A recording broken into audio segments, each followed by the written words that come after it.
The media focuses on the kinetic. They show you launches of Soviet-era Kh-22 missiles against Kiev, per official reports. This is a deliberate misdirection. An expensive, spectacular display designed to fixate your attention on a 20th century threat model. The true vector is not the explosion. It is the silence that follows. The primary asymmetric attack surface is not a city. It is the global nervous system. According to analysts at RUSI and CSIS, the critical vulnerability lies in two domains: the deep ocean and low Earth orbit, the severance of undersea fiber optic cables, the blinding of GPS and communication satellites. This is a launch-on-warning scenario for the global economy. The result is not a crater, but a systemic shutdown. No SWIFT transactions, no market data, no logistics. The West is a blind leviathan, a colossal economic power utterly dependent on a fragile sensory network. An adversary doesn't need to destroy the beast. They only need to sever its optic nerves and let it thrash itself to death in a panic-induced solvency crisis. The kinetic war in Ukraine is not a land grab. It is a solvency event. The motive for escalation is not strength, but a calculated response to terminal domestic weakness. When a state actor's balance sheet begins to fracture, its foreign policy is no longer driven by strategy, but by survival. The kinetic phase is a desperate liability management protocol. CSIS analysis confirms the core liability. The war itself became an unsustainable drain on the Russian Federation's domestic, political, and financial capital. An unpopular war is a non-performing asset. It functions as a systemic drain on liquidity, forcing the regime into a zero-sum equation: escalate externally or collapse internally. This is not a choice. It is a mathematical certainty. This solvency crisis forces a pivot. The deployment of heavy Soviet-era Kh-22 and Kh-32 cruise missiles against Kyiv is not a flexing of power. It is a financial statement. These are depreciated assets launched from aging Tu-22M3 bombers. The kinetic cost of modern precision munitions became prohibitive. The regime is now liquidating its obsolete inventory to maintain pressure, a clear signal of economic exhaustion. When conventional victory becomes fiscally impossible, the strategic objective shifts from conquering territory to breaking the system that underwrites the adversary. Weakness forces a pivot to asymmetry. The goal is no longer to win a symmetric engagement, but to create a cascading failure across the entire Western financial and political apparatus at the lowest possible kinetic cost. This is a launch-on-warning protocol not against a nuclear strike, but against internal financial collapse. The war is now the vector. Every missile launched is an attempt to trigger an overreaction, to stress Allied cohesion, and to accelerate the conditions for Phase 3. The moment the system's own allies begin to liquidate its financial liabilities. The central battlefield equation has been inverted. According to analysts at the Royal United Services Institute, or RUSI, the kinetic cost exchange is now terminally asymmetric.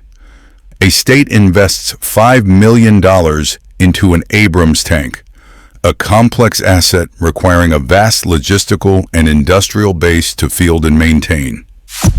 The adversary neutralizes this asset with a $500 FPV drone.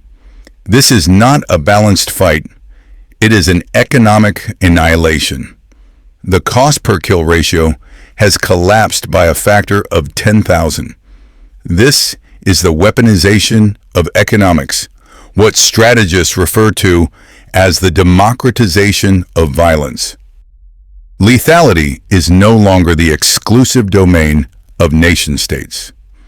The barrier to entry for projecting strategic kinetic force has been reduced from a billion-dollar defense program to a credit card and a YouTube tutorial.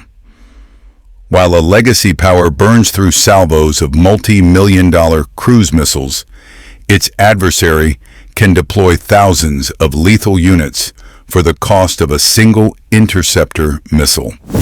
This forces the target system into a state of permanent financial attrition. The objective is not to win on the battlefield, but to bankrupt the treasury. Every drone neutralized is a net economic loss for the defender. This asymmetric drain is the accelerant that turns a regional kinetic event into a pre-solvency crisis, creating the instability required for the terminal phase. The regional instability vectors are not random noise. They are calibrated testbeds.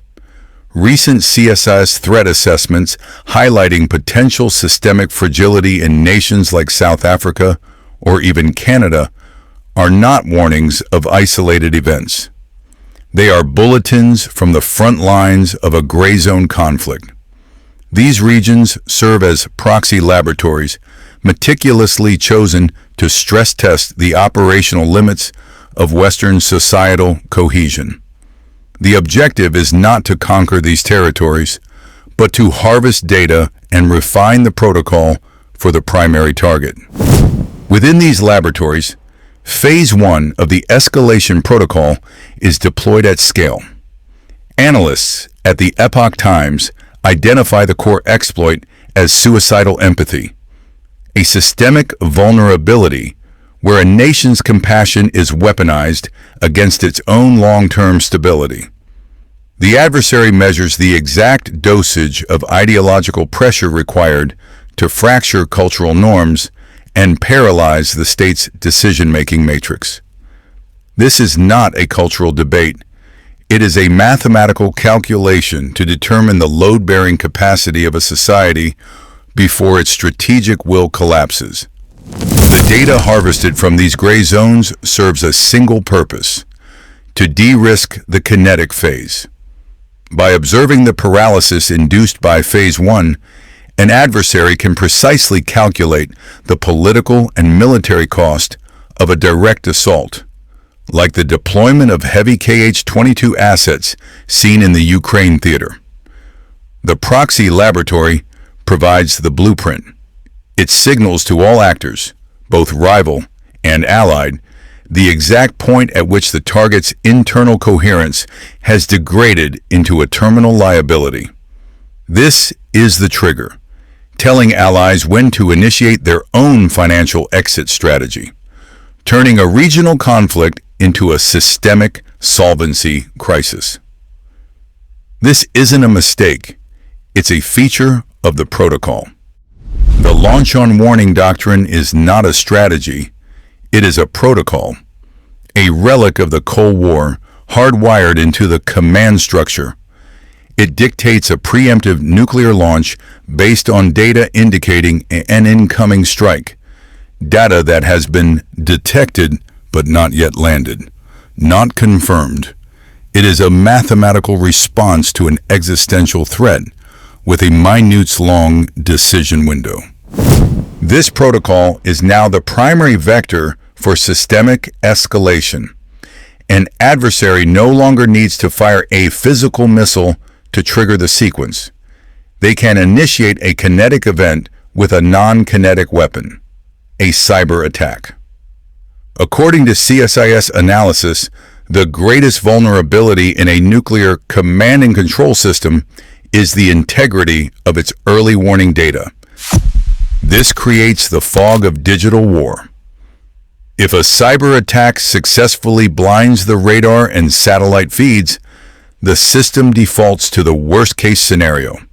The commander in the bunker sees only a void where his eyes should be. He does not know if it is a system glitch or a decapitation strike already in progress. The protocol forces his hand. He is now compelled to launch out of fear, not of what he sees, but of what he cannot see. This is the engineered breaking point of Phase 2, turning digital ambiguity into a potential solvency event for civilization itself. The adversary's escalation protocol does not begin with a declaration of war. It begins with a test, a calibration shot. CSIS and RUSI analysts observed that the Russian use of Soviet-era Kh-22 missiles is not merely a kinetic attack. It is a blueprint for overwhelming a system with crude, high-mass assets to test response thresholds and defensive gaps. This is the model. The forecast, therefore, is not for a surgical strike. Within the next 2 fiscal quarters, anticipate a significant, attribution impossible disruption of critical data infrastructure. The vector will be a cascading failure originating at a Tier 1 network access point or a simultaneous severing of multiple transatlantic subsea fiber optic cables. The event will be publicly attributed to accidental commercial error, a ship's anchor, a software patch gone wrong. This is a feature, not a bug. The objective is not destruction, it is observation. The adversary will measure the target's response latency. They will watch as the political apparatus fractures, paralyzed by suicidal empathy and internal debates over blame, as described in analyses from the Epoch Times. This engineered paralysis is the primary signal, intended for a secondary audience, the nation's own allies. It is the proof of instability required to trigger Phase 3, the weaponization of U.S. debt liabilities.